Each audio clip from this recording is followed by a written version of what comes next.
Whole Foods, but I was going to talk about Jeff Bezos. Okay. And Close I enough. see what you're all our about. all our risk-taking friends that everyone knows and loves, Elon and Bezos and all these people.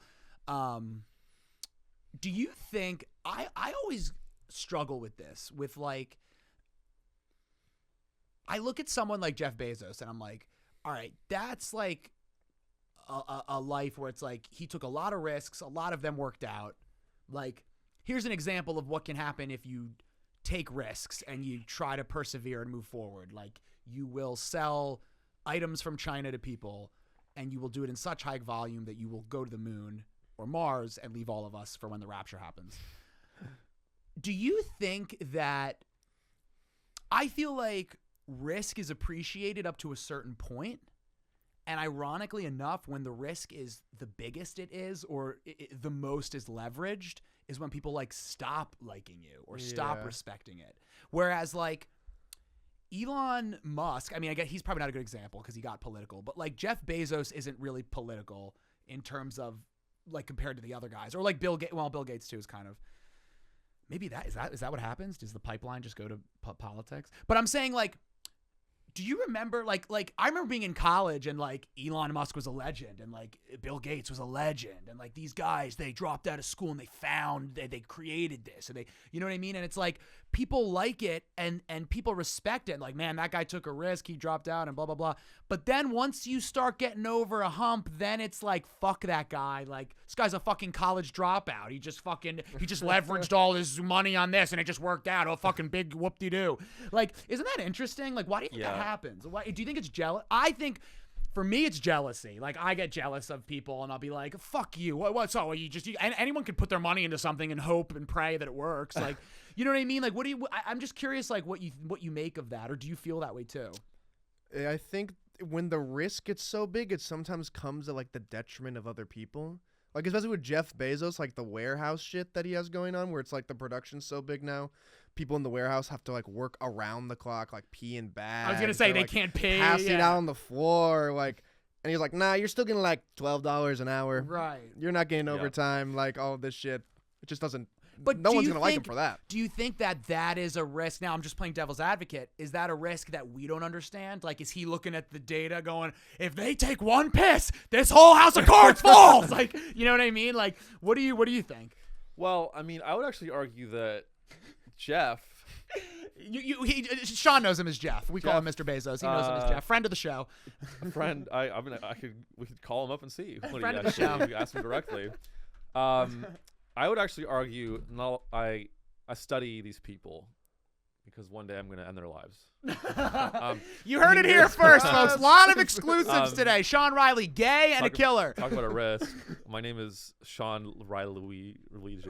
Sean Riley Luigi. Sean Mangio Riley. No, not a lot of people know this about Jeff specifically. Jeff was actually a vice president at a major hedge fund prior to starting Amazon. Was he actually? Yes. He was making a lot of money. He was making multiple hundreds of thousands of dollars a year at a hedge fund. When he then released, there's a photo that everyone loves to like show of Jeff Bezos. I know what you're talking about with the spray painted. With the spray, or like he's like, here's my books, and it's like, dude, you're I think it's like D.E. Shaw and Co. Was that where he worked? Was that the company? Look for like D.E. Shaw. He left jobs at D.E. Shaw. I don't believe this. So people think Jeff Bezos was like a Steve Jobs. Wait a minute. He was a hedge fund manager. Bezos became D.E. Shaw's fourth senior vice president by age 30. He was an SVP. Fuck you, Bezos, you clown. And but the genius of. I'm glad you're bald, you fuck. He's actually, I think, one of the most sinister of all of the.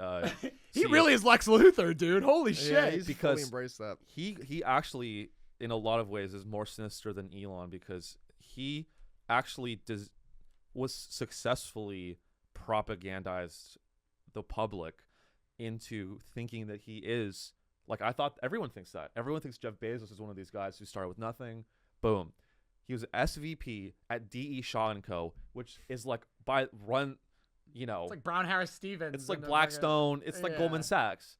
He was like a Goldman Sachs guy, raised a bunch of capital for the business, and tested the market. I don't think he's ever taken a risk in his life, Wow. in my opinion. No, I know what you mean. It's like he almost played it very safe. Like That's right. It now isn't it funny how now that changes our opinion of it? Like now we're like, well, hold on, he was smart. He was using his head. Oh wait, That's why I hate him. Is that just or is that just maybe an American thing? Like, is that because I feel like America, we like people who are like, yeah, fuck you, and then like they do it anyway. So it's like maybe it's not. Are Americans just Americans are idiots, but like it is.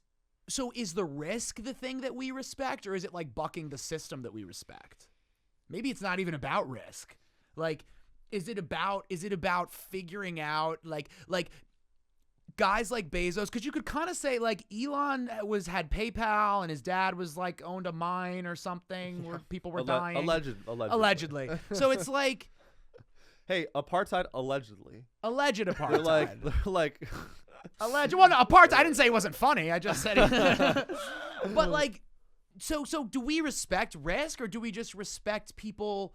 Because I guess you can't say we respect people who do it their own way, because Bezos did it his own way, and we're calling him an idiot.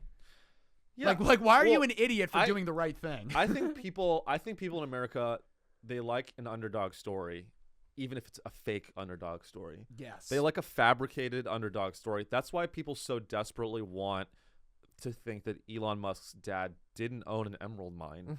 Because if it's true that Elon Musk's dad owned an emerald mine and he comes from the upper echelon of society already, then it cheapens his empire, because an empire, he's only continuing. People like a new empire.